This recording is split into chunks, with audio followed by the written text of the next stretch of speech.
Okay so hello guys, welcome back to my channel. This is Sankalp Gauri from NIT Kurukshetra. और आज हम लोग लेके आ गए हैं अपना पहला लेक्चर अपने योद्धा बैच का। ठीक है, अब जो हमने योद्धा बैच लॉन्च करा था इसमें हम लोग यार आज के दिन वेक्टर्स के टॉप प्रैक्टिस प्रॉब्लम देखने वाले हैं, जिसमें पूरा का पूरा वेक्टर का रिवीजन हो जाएगा। और इसके बाद यार हम लोग काइनेमेटिक्स और फर्दर वीडियोस भी कर रहे होंगे, जिसका शेड्यूल ऑलरेडी टेलीग्राम पे शेयर किया जा चुका है। और साथ में यार हमारे कम्युनिटी पोस्ट में भी शेयर किया जा चुका है। टेलीग्राम ग्रुप का लिंक डिस्क्रिप्शन में पड़ा हुआ है, सारे बच्चे जाके ज्वाइन कर लो। ये नोट्स भी आपको वहीं पर ही मिल रहे होंगे।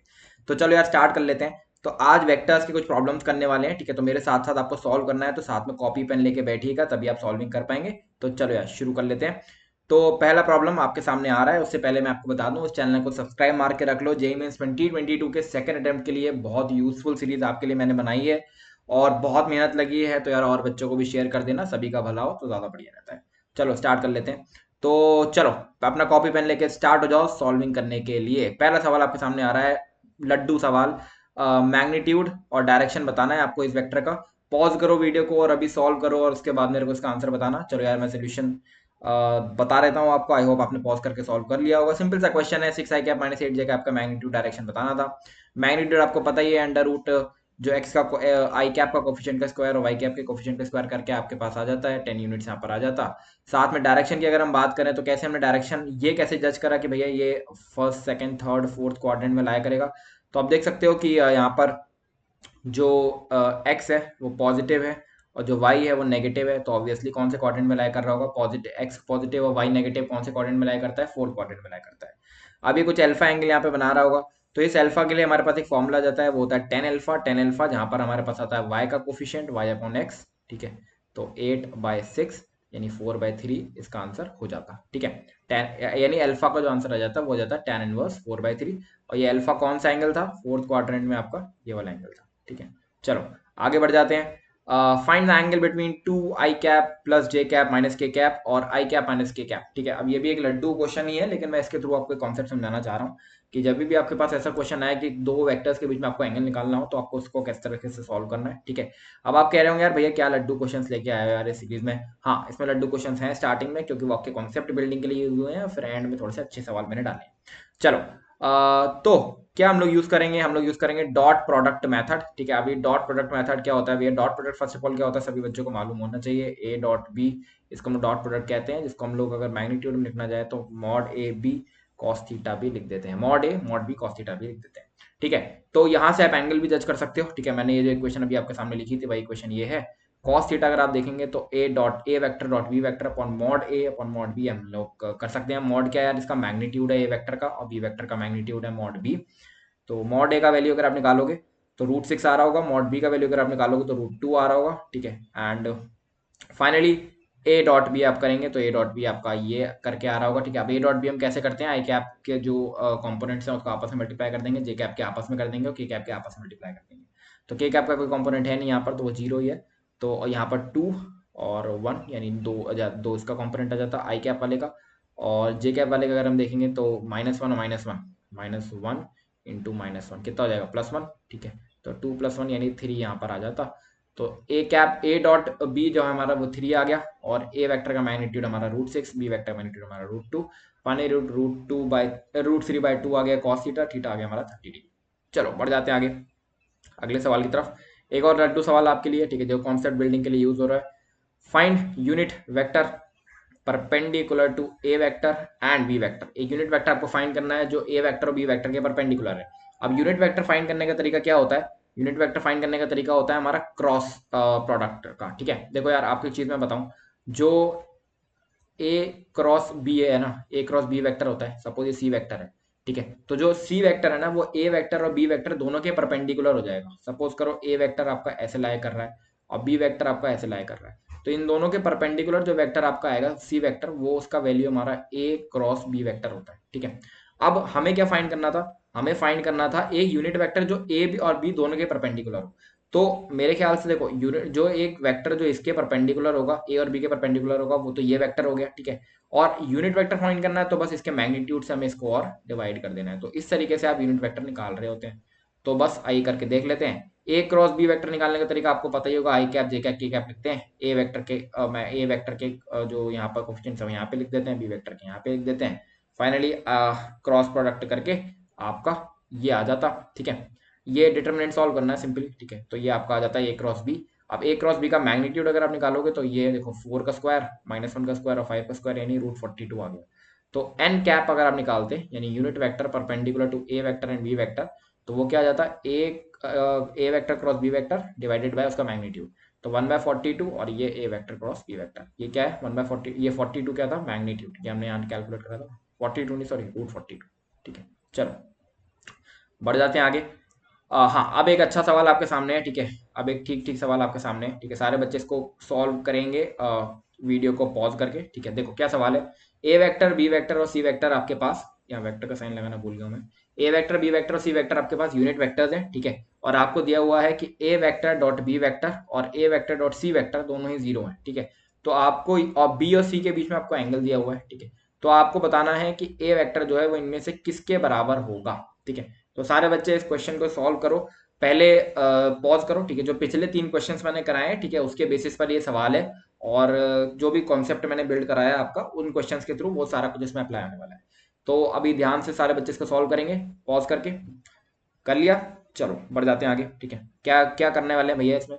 देखो हमको क्या दिया हुआ है कि ए डॉट बी वेक्टर और ए डॉट सी वेक्टर क्या है वो 0 है, ठीक है। तो अब हम एक चीज यहाँ से कैलकुलेट, एक चीज हम लोग यहाँ से करते हैं।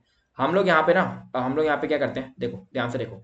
हम लोग अगर यहाँ पर ये आपको सोचना है, ठीक है, ये आपको सोचना है। अगर हम यहाँ पर ऐसे करके लिखें a vector dot b plus c vector, ये अगर हम लिखना चाहें तो क्या होगा, a vector dot B vector right plus a vector dot c vector, ये क्या हो गया भैया, ये तो हमने सिंपली हमारा ब्रैकेट खोल लिया। ए वेक्टर और बी वेक्टर क्या दिया हुआ है 0, ए वेक्टर डॉट सी वेक्टर क्या दिया हुआ है 0। तो इसका मतलब क्या हो गया कि ए vector dot b plus c vector जो है वो आपका क्या है 0 है, ठीक है। इसका मतलब आप समझते हो क्या है।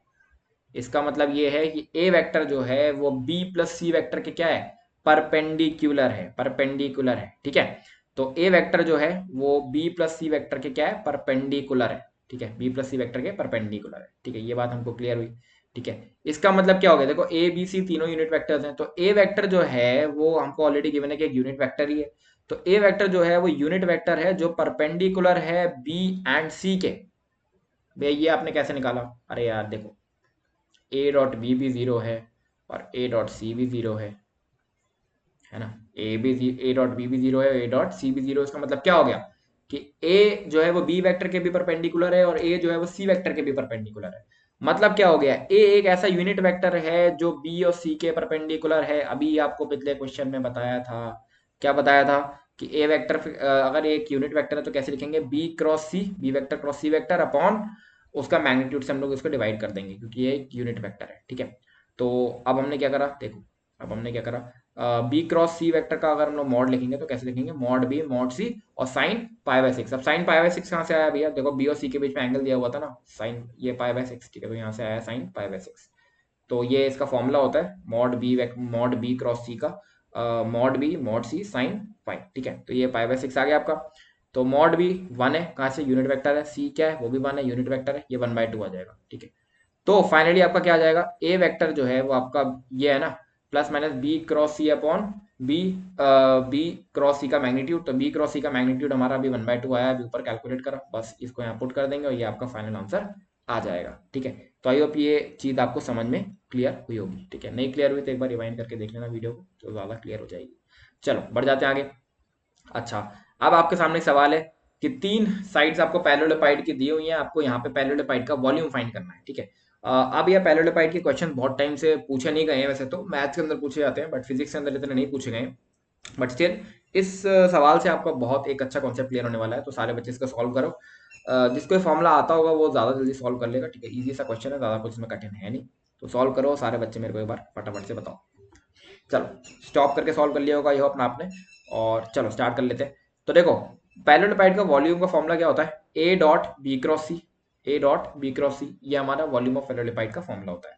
अब हम लोग यहाँ पे डॉट और क्रॉस को चेंज भी कर सकते हैं, यानी ए क्रॉस डॉट सी भी लिख सकते हैं और B dot C cross A भी लिख सकते हैं। अच्छा ये सभी वेक्टर है, ठीक है, मैं वेक्टर साइन बार बार लगाना भूल जाता हूँ, सभी वेक्टर है, ठीक है, ठीक है। तो B dot C cross A, ठीक है। इस तरीके से आप इस तरीके से हम लोग डॉट और क्रॉस के साइन भी चेंज कर सकते हैं, ठीक है।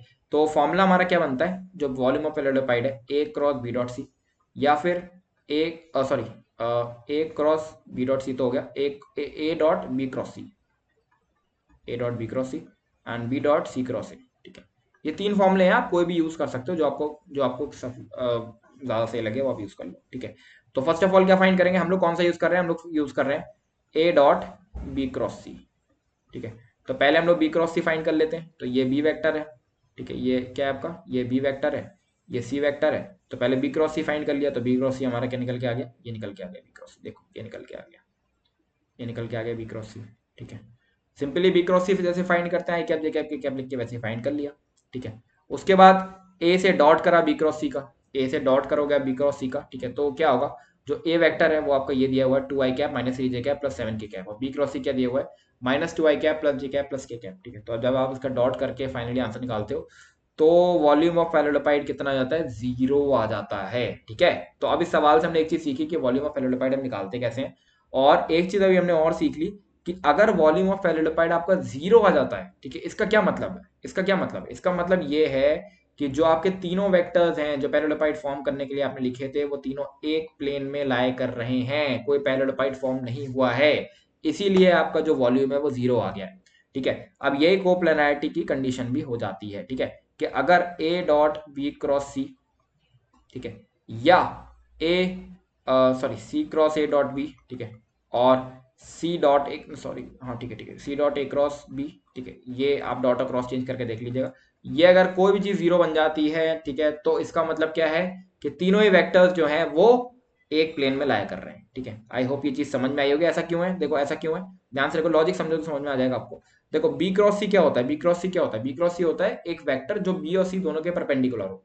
अगर ए बी सी तीनों ही लाया करने वाले सेम प्लेन में, तो जो बी के परपेंडिकुलर जो सी के परपेंडिकुलर वो ए के परपेंडिकुलर भी होगा, तो बी क्रॉस सी का जो डॉट है वो ऑब्वियसली ए के साथ क्या आ जाएगा, 0 आ जाएगा। ठीक है, तो इसलिए तो अगर ये तीनों चीज आपके 0, तीनों में से कोई भी चीज आपके 0 आ जाती है, तो जो वॉल्यूम ऑफ पैरेललोपाइड है, ठीक है, वो अगर आपका 0 आ गया तो इसका मतलब क्या है, तीनों वेक्टर्स आपके कोप्लेनर है, यानी सेम प्लेन में लाया कर रहे हैं। ठीक है, चलो एक और हम सवाल, लास्ट सवाल ले लेते हैं। ठीक है, सवाल के थ्रू में आपका ट्राइंगल लॉ में जो कंफ्यूजन रहते हैं बच्चों के वो हम लोग क्लियर कर देंगे।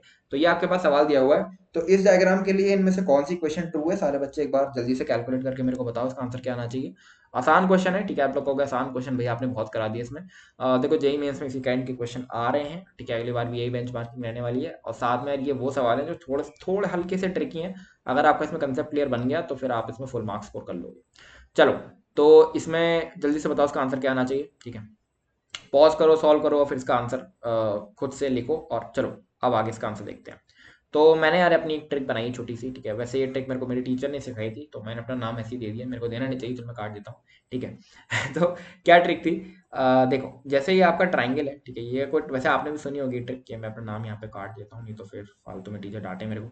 ठीक है, तो ये आपका जो ट्राइंगल है, ठीक है, कोई भी 3 वेक्टर, 4 वेक्टर, 5 वेक्टर, 6 वेक्टर, कैसा भी हो, मतलब ये हेक्सागन भी हो सकता है। ठीक है, कोई भी स्टाइल में वेक्टर्स आपके लगे हो, वो मैटर नहीं करता है। ठीक है, आपको क्या करना है, आपको एक राउंड में घूमना है, आप एंटी क्लॉकवाइज भी घूम सकते हो, आप क्लॉकवाइज भी घूम सकते हो। ठीक है, तो आपको क्या करना है, आपको किसी भी डायरेक्शन में रिवॉल्व करना है। ठीक है, तो मैं यहाँ पर कैसे रिवॉल्व किया, मैं यहाँ पर anti clockwise revolve, sorry clockwise revolve किया। ठीक है, तो जब मैं क्लॉकवाइज रिवॉल्व करूंगा तो आपको क्या करना है, जो सेम डायरेक्शन के, जो जैसे आप रिवॉल्व कर रहे हो उसी डायरेक्शन के जो वेक्टर्स हैं, जैसे मैं यहाँ पर कैसे रिवॉल्व कर रहा हूँ, ऐसे रिवॉल्व कर रहा हूँ, तो देखो ए वेक्टर मेरी डायरेक्शन का ही है, इसी डायरेक्शन का ही है, बी वेक्टर जो है वो भी वो उल्टा डायरेक्शन का है, और सी वेक्टर जो है वो भी इसी डायरेक्शन का ही है।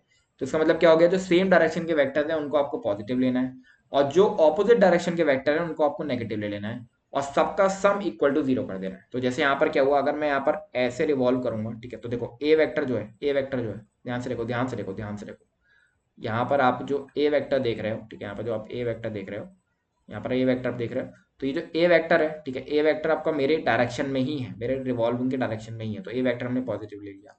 फिर बी वेक्टर आप देख रहे हो, बी वेक्टर मैं घूम ऐसे रहा हूँ, मैं घूम ऐसे रहा हूँ, और बी वेक्टर इधर साइड जा रहा है, उल्टी साइड जा रहा है, तो बी वेक्टर हमने क्या ले लिया, नेगेटिव ले लिया।